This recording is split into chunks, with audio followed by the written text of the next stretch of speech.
Bismillahirrahmanirrahim. Assalamualaikum warahmatullahi wabarakatuh. Alhamdulillahirabbil alamin. Allahumma shalli ala Muhammadin. Teman-teman, adik-adik, para pecinta kitab berbahasa Arab, para pecinta kisah-kisah Nabi, mari kita lanjutkan cerita Nabi Musa alaihissalam. Judulnya yang ke-13, edisi yang ketiga. Edisi ketiga atau kedua ini. Nah, Bismillahirrahmanirrahim. Asy-syari'ah. Nah, Nabi Musa memberikan pengaturan-peraturan kepada Bani Israel yang kini sudah mulai semakin banyak, sudah berkembang, tidak sesedikit pas waktu mereka kabur dari Mesir, karena sudah berlalu beberapa tahun. Wa kharaja Bani Israel min 'aishil bahaim, dan telah keluar Bani Israel itu dari kehidupan yang seperti binatang, ila 'aishin nas, kepada kehidupan yang lebih baik, kehidupan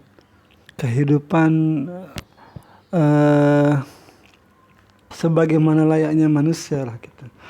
Wasaru ya'ishuna fil barriyah kal ahraril ashrab. Jadilah mereka itu hidup di sebuah negeri sebagai seseorang yang penuh kebebasan dan penuh kemuliaan. Hunalika, mulai dari sanalah, yahtaju ila syari'atin,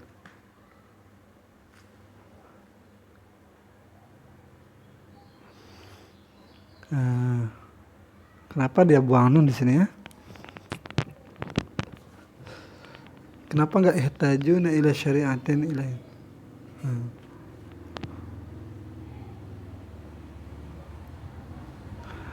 Yahtaju ila syari'atin ilahiyatin.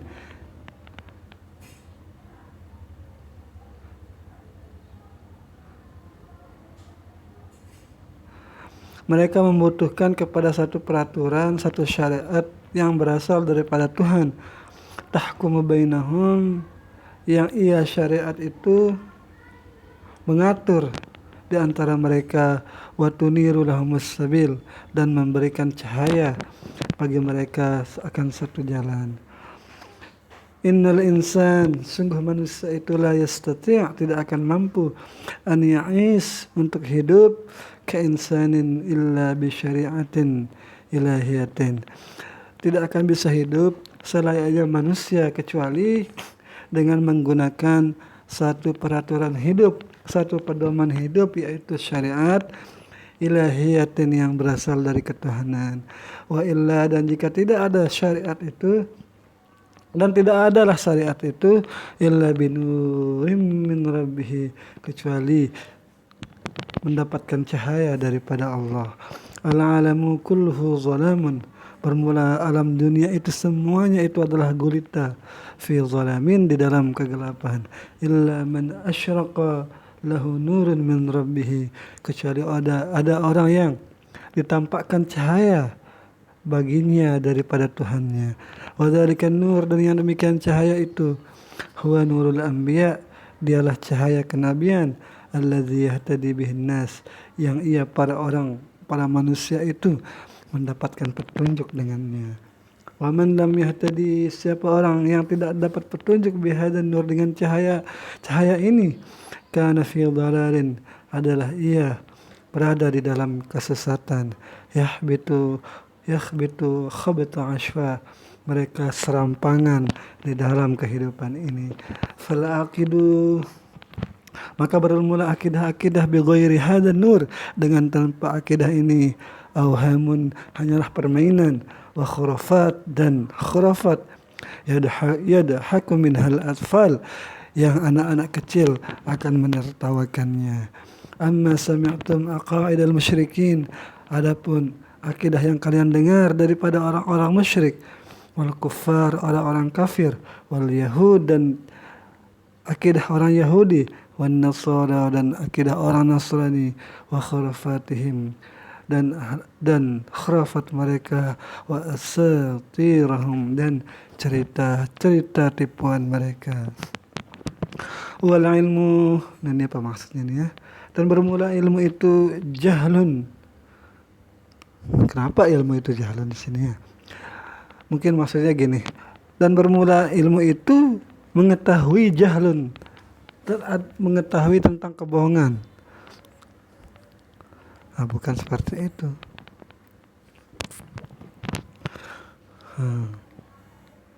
Gimana maksudnya ini? Wala ilmu, dan ilmu itu jahlun. Mungkin di sini ada yang terbuang mungkin di sini. Wala ilmu, dan ilmu itu adalah lawan kata daripada jahlun, ketidaktahuan. Wa zannun, dan prasangka, wa takhmimun, dan dugaan, wa syakun, dan keraguan. Kalau kita artikan sesuai apa yang tampak, ini berlawanan ini dia nih kan. Iya tabi'una illa zanna, apabila mereka mengikuti illa zanna, kecuali daripada prasangka. Wa inna zanna, dan sungguh prasangka itu la yugni, tidak mampu ia minal haqqi, mendapatkan daripada satu kebenaran, syai'a, sesuatu. Wal akhlaqu tafritun, dan bermula akhlak itu tafrit, itu di luar batas, terlampau lah gitu. Gimana maksudnya ini? Wa ifrat, ini melewati batas juga artinya. Wa taqsirun wa israf, ini dia mirip-mirip artinya ini. Wa israf ini juga berlebih-lebihan, melampaui batas juga. Amma ra'aitumul ladzina la yattabi'una al-anbiya, adapun orang-orang yang kalian lihat yang mereka itu tidak mengikuti jalan kenabian, kaifa yahdimuna al-huquq, bagaimana mereka itu mencerna akan kebenaran-kebenaran, wa kaifa yujawizuna al-hudud, dan bagaimana mereka melampaui batas-batas, wa kaifa yattabi'una al-hawa, dan bagaimana mereka mengikuti hawa nafsu. Wal hukmu was siyasatu, dan bermula hukum dan siasah zulmun.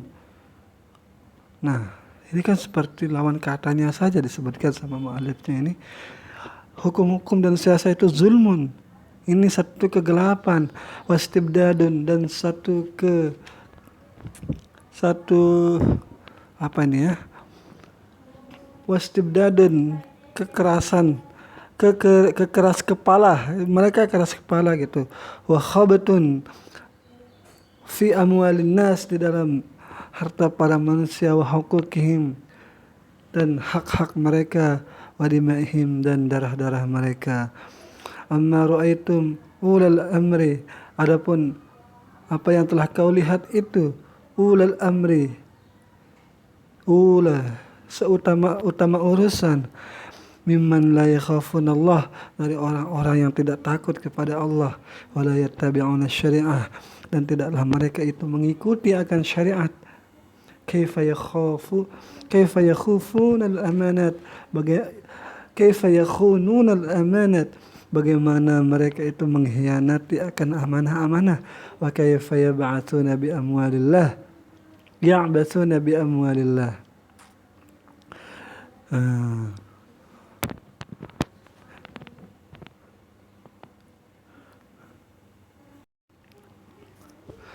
Bagaimana mereka menyia-nyiakan bi amwalillah, dengan nikmat-nikmat yang Allah berikan. Bi amwalillah, harta-harta, berarti nikmat juga mungkin artinya nih. Wa kaifa ya'basuna bi dima'in nas, bagaimana mereka menyia-nyiakan darah para manusia, wa huquqihim, dan menyia-nyiakan hak-hak mereka. Kaifa ista'badun nas, nah ini mungkin cerita dulu ini kan, pas masih ada Fir'aun, dan bagaimana mereka menghambakan kepada manusia, waja'aluhum syi'a, dan dia menjadikan mereka syi'an, itu terpecah belah. Yazbahuna rijalahum, yang mereka itu menyembelih orang-orang mereka, wa yastahyuna nisa'ahum, dan ini bayi-bayi maksudnya ini, dan mereka membiarkan para perempuan mereka. Ata'lamu kam qutila fil harbi, apakah kamu mengetahui berapa banyak orang-orang yang terbunuh fil harbil ula, pada peperangan yang pertama, wa kam qutila fil harbi tsaniyah, dan berapa orang yang terbunuh di dalam peperangan yang kedua.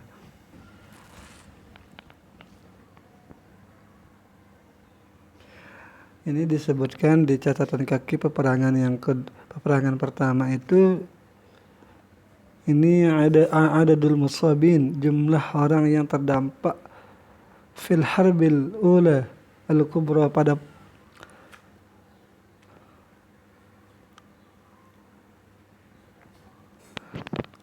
perang dunia yang pertama.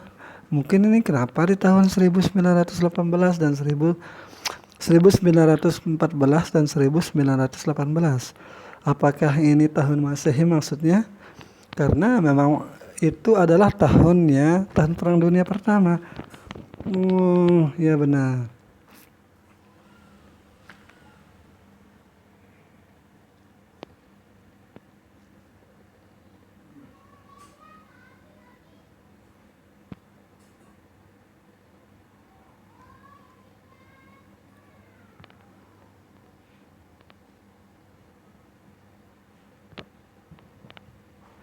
Al-Baritani, Baritania. Oh, berarti benar ini. Mu'alifnya menceritakan tentang Perang Dunia Pertama dan Perang Dunia Kedua.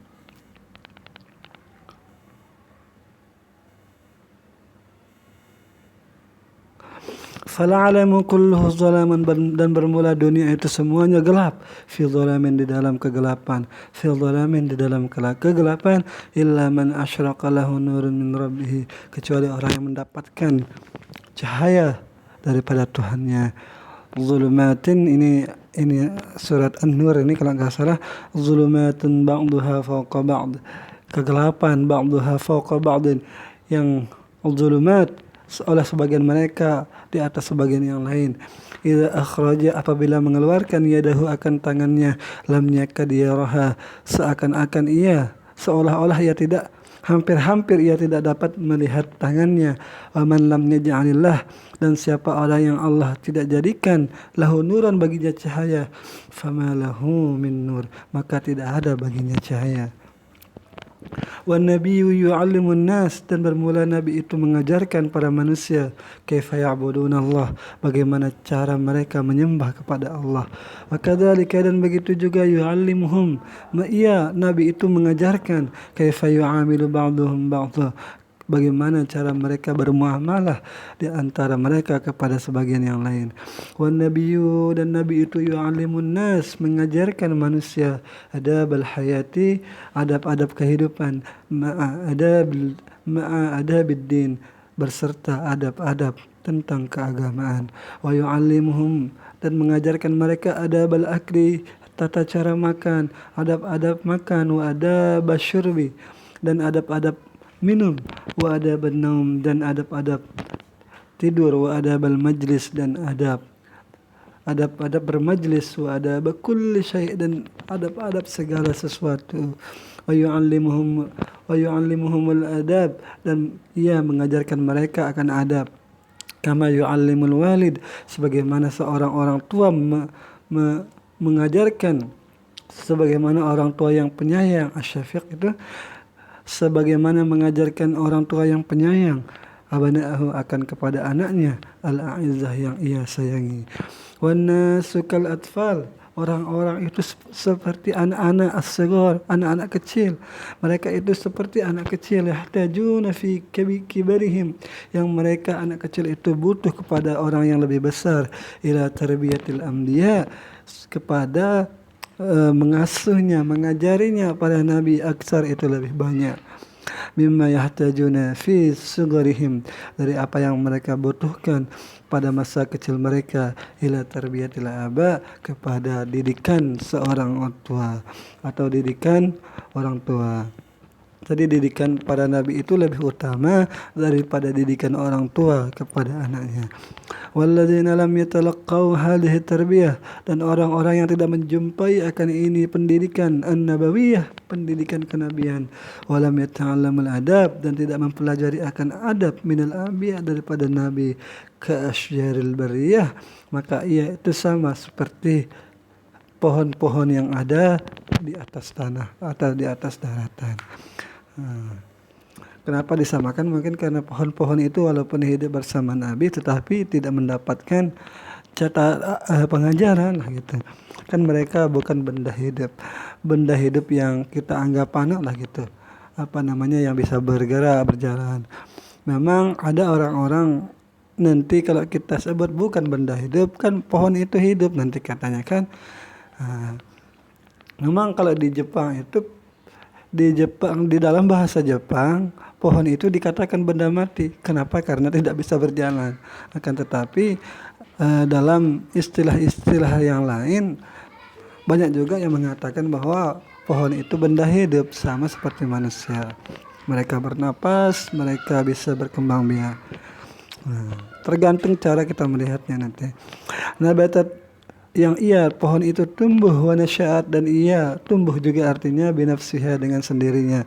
Fayara fiha, maka orang melihat padanya pohon itu iwajan, ia bengkok, wa syaukan, dan ia berduri, wa fasadan, dan ia rusak. 16 menit, nanti kita lanjutkan mulai turunnya Taurat ini. Semoga ada manfaatnya. Assalamualaikum warahmatullahi wabarakatuh.